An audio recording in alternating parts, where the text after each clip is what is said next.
World War II Netherlands. The stage magician who stole 30 years.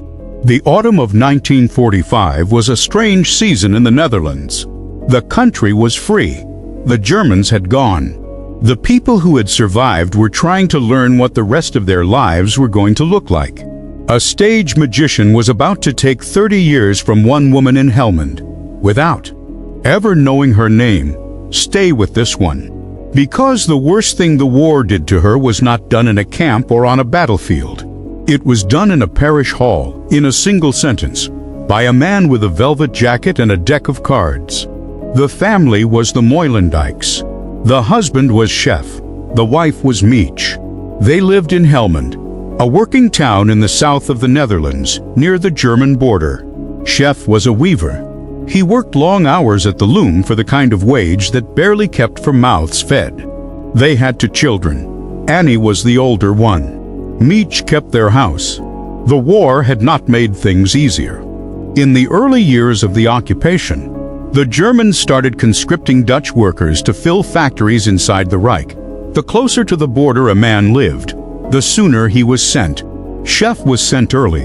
By 1942, he was working in Germany and sending his wage back to Mietje in envelopes that arrived less and less regularly. On the 6th of January 1943, Sjef and the other Dutch workers at his German factory put down their tools. The conditions were too bad. The food was too thin, they struck. The Germans did what the Germans did. They identified the leaders. Sjef was named as one of them, whether he had organized it or not. He was arrested. He spent the next months in a series of labor camps. None of them appear by name on the records Mietje was ever allowed to see. In June of 1943, he was transported to Ravensbrück.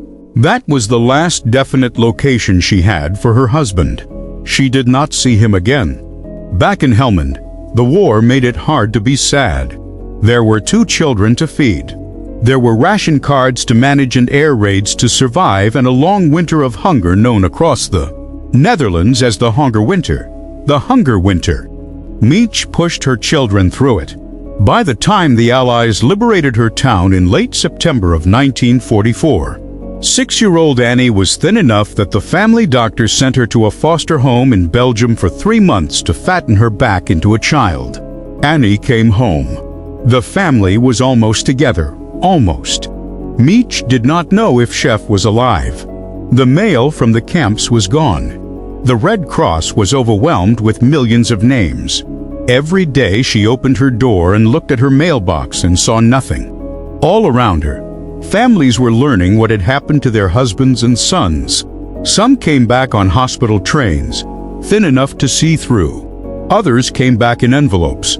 3 lines of typewriting and a name on a list. Mietje got nothing. She did not know whether to grieve or to keep waiting. She was tired of the silence.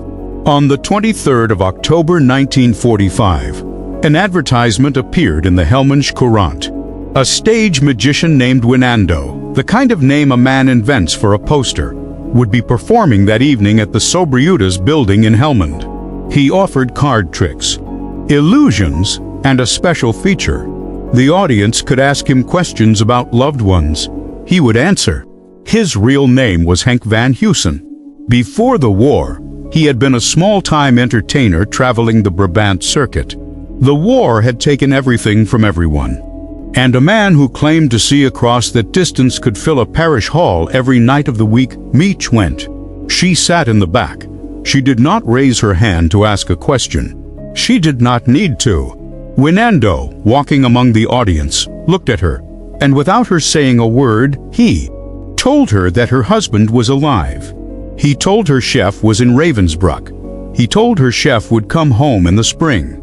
She walked back to her house in the dark, and she could feel her own heart in her chest.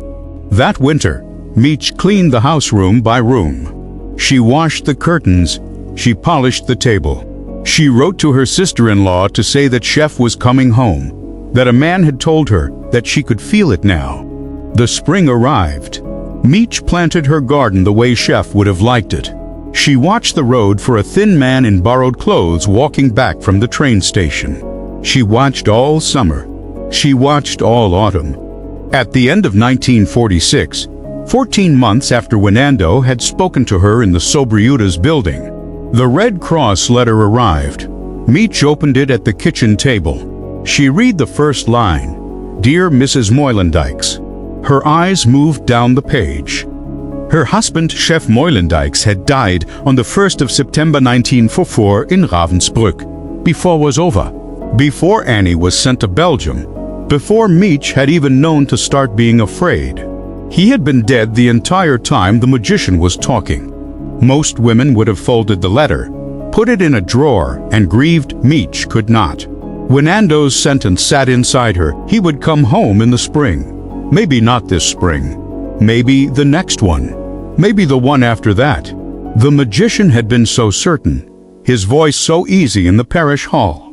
For nearly 30 years, every spring, Mietje cleaned the house and pruned the garden as if her husband were coming back to it. Every autumn, the leaves fell and she lost him again. She did not remarry. She did not move.